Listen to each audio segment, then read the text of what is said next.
Okay, we're shooting a video today just to show you the different types of stripping space between teeth, or for orthodontics, better known as IPR. We're going to go over a couple different instruments to use for that and show you a few different techniques, okay? So if you look down at my board here, a couple things you might use. One is a typical diamond strip, all right? It's made by Brasseler. It's a diamond strip, so it works a little bit better. Then you have other type of little devices. This is made by TP Orthodontics. These are okay. It's just a molecular file.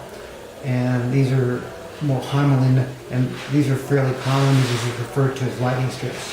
You can get them in different thicknesses and different grades, as far as like fine, medium, and coarse, like that. I would recommend coarse or medium. Fine doesn't give very much. You can also do it with strip space with hand pieces. This is commonly used in the anterior part of the mouth. It's a small diamond circle. They make a small size and a larger size. I prefer the smaller size. I believe this one's about 16 millimeters in diameter. And you just use this with a slow speed handpiece. This is mainly used in the front of the mouth. They also make a reciprocating handpiece. What this does is the handpiece itself is on a contra angle. It's used with the E-type motor. The handpiece itself goes back and forth to strip space, right? This is mainly used for also just in the front of the mouth, okay? Now, in cases where we're going to strip more space, we typically go to the back of the mouth and strip space from first molar to canine. In the back of the mouth, we typically use a high-speed handpiece to strip space because we're going for about a millimeter between teeth. And I'll show you how to do that. Some burrs you can use with your high-speed handpiece is, I prefer a 669 carbide burr, all right? And this is just a real small diamond burr. You always want to use a carbide burr to strip space because it doesn't generate so much heat. The idea behind using a handpiece in the back of the mouth is you run it without water, so you can see what you're doing at about half speed and go real slow with it, okay? In kind of a sweeping motion, and I'll show you that in a minute. The diamond burr is just used for shaping the teeth after you strip the space, because you're going to make the contact kind of flat. So you're going to round the corners off, and smooth it off a little bit. Then you can go between the teeth and polish it with a soft flex disc or whatever kind of disc you want to use. Some other things you can use is this is a leaf gauge. It measures different thicknesses. So this one's set at 0.3 millimeters. Okay. This one is actually we bought it at an auto store for about $3. Okay. Or you can also buy the dental version, which is a little nicer, of course, from Jeffery Orthodontics at about $8. But these tend to work just fine. But you don't want to cold steril. You always want to cold sterilize these, just don't run through a heat sterilizer or they won't last very long. This is a little piece of .022 wire. If you measure the thickness of it, it's just a little bit under a millimeter. Thickness about 0.8 millimeters. So this is nice to use in the posterior of the mouth if you want to measure your space, right? So let's start stripping space here. So the first thing I'm going to do is just use my contra angle. I just use my straight handpiece, put it on my E-type motor, and let's say you want to strip a little space between teeth. Well, the idea is you want to keep it really parallel to contact. Don't go side to side because you're going to ledge the tooth. The teeth need to be pretty straight before you try to strip space. If they're overlapping, it's really hard to get between the teeth to strip space. So my recommendation are straighten the teeth up a little first before you start stripping space if they're overlapping, or if they're overlapping, just use a diamond strip to strip your space, and once the teeth are unoverlapped, then go back in with your diamond disc. Now with the disc, there's always this threat of trying to scratch people in the cheeks and so forth. So what I do is they make a guard for these, but it kind of gets you in the way.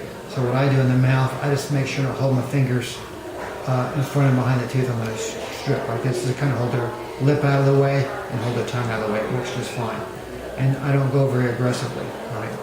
So if I'm going to strip space between teeth, I'm going to run it kind of slowly. Kind of a little painting motion. Now keep in mind this is acrylic, so it's going to strip a lot faster and through normal teeth.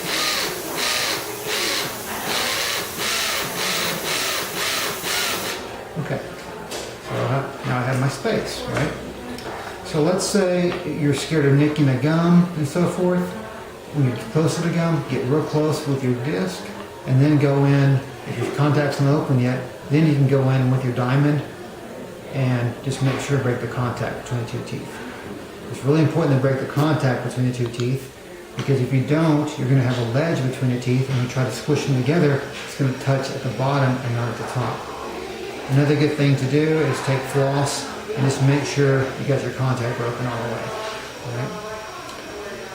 Other things you can do, you can use your reciprocating handpiece.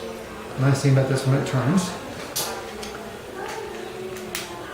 I rarely use these. I'm not that big a fan of them. They work fine, but they're kind of slow and they vibrate a lot. They're safe because they're blunt, so less chance of scratching the patient, of course. The only problem is they vibrate a lot, and a lot of people don't like that too much, but we'll show you anyway. Use it just like you would use your straight handpiece. So if I use a reciprocating handpiece, I'm just doing the same thing.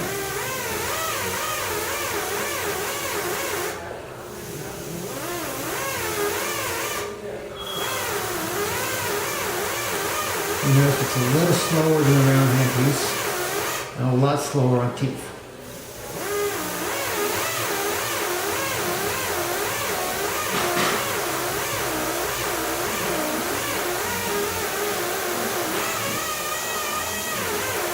Again, make real sure you stay parallel so you don't ledge the teeth. It's a good idea to come in with your diamond strip or smooth it off a little bit. So also a good idea to take a polishing disc, like a soft flex disc, and go between the teeth and polish real good. Floss it. If you feel like a little ledge or something on the tooth, go back with your diamond strip, smooth it off, okay? Now, in the posterior of the mouth, you can't, in the front of the mouth, the enamel's not as thick, so you don't want to strip too much space between the teeth. The recommended amount is about 0.25 millimeters per tooth. That's no more than half a millimeter between each teeth, all right? Now, in the back of the mouth, where the enamel's a little thicker, you can go about half a millimeter in both teeth, so up to a millimeter between two teeth.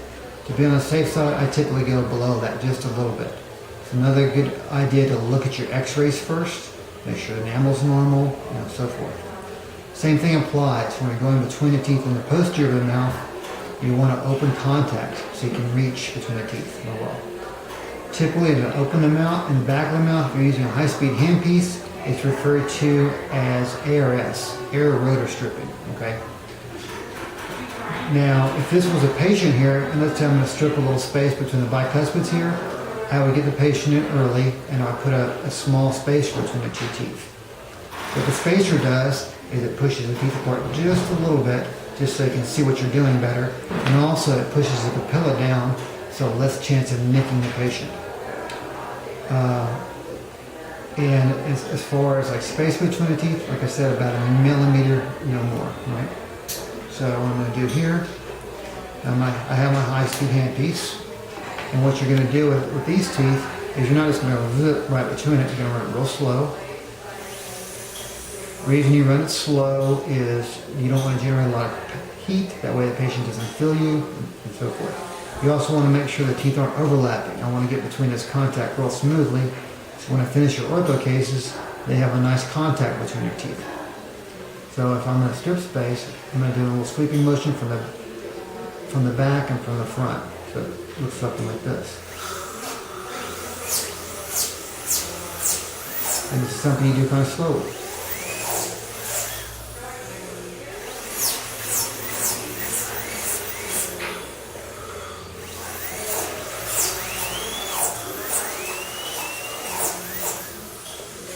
Now, of course, if it's acrylic, so it's a lot easier on a tooth. Right? Now, when I get to my contact here, not a bad idea to floss it to make sure you're through the contact. Okay, you can take your .020 wire and stick it between your teeth so you know you have your right amount of space between the teeth. Alright. Some people even use a paper clip, or you can, if you want to get, you can take your bowler gauge, your leaf gauge and go between the teeth, measure it also. And then what I'm going to do, I'm going to take my diamond burr. Again, no water. I'm running it real slow. And since I went through the teeth, my contact's flat. So I'm just going to round it off a little bit.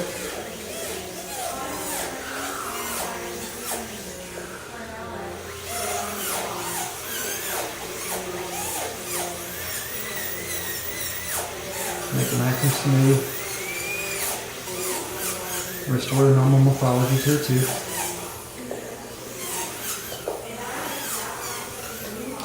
And that's about it. So now we have about 1 millimeter of space between the two teeth. But remember, if this was an actual patient, I would have put it, the first thing I would have done, I would have determined where to strip the space. I would have put my spacer between the two teeth, left it in about 5 days or so, it doesn't have to be exact. I'd use a small, just real small rubber spacer as opposed to the really big ones you use between molars. Push your teeth apart a little bit, go in, strip my space, and polish it up and so forth. If this is an actual patient, I would have gone back in with a soft flex disc and just polish the contacts and make sure they're nice and smooth.